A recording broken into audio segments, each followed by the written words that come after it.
health officials announcing plans to phase out 8 petroleum-based artificial colors from the nation's food supply. That phase will happen over the next few years. The nation's health secretary, RFK Jr., has long claimed those dyes are responsible for behavioral problems in children, and some of those dyes are actually banned over in Europe but allowed in our food supply.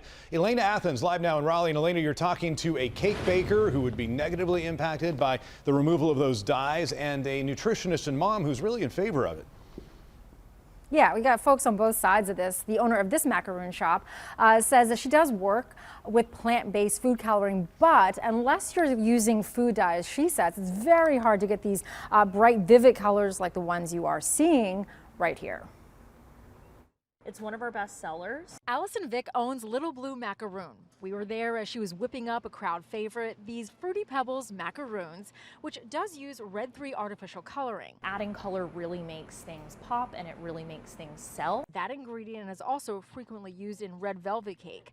The Trump administration announced this chemical and others will soon be banned. It makes them pop. If we didn't include dye in our product, everything would be this sort of creamy brown color. Vick says she's anxious to see what alternative companies come up with when it comes to food coloring. Our whole industry is very susceptible to change at any time, whether that's tariffs affecting things down the pipeline, whether that's egg prices, whether that's something like a dye color being banned.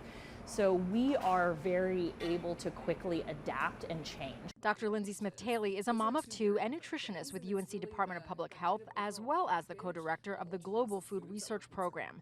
She currently is spearheading a multi-country project that supports healthier and more sustainable diets. It's about 15 to 20% of foods that are heavily sold or marketed to kids that contain artificial colors. Tally also studies unhealthy food marketing to kids.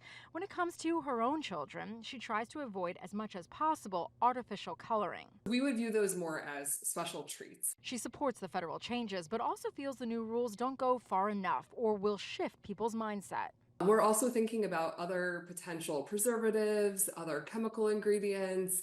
Also, we're thinking about things like sugar, saturated fat, and sodium. So the federal government is looking to phase out these chemicals over a 2-year period. We're live in Raleigh. Elena Athens, ABC 11 Eyewitness News. The focus on making our food supply safer and healthier. Thank you very much, Elena.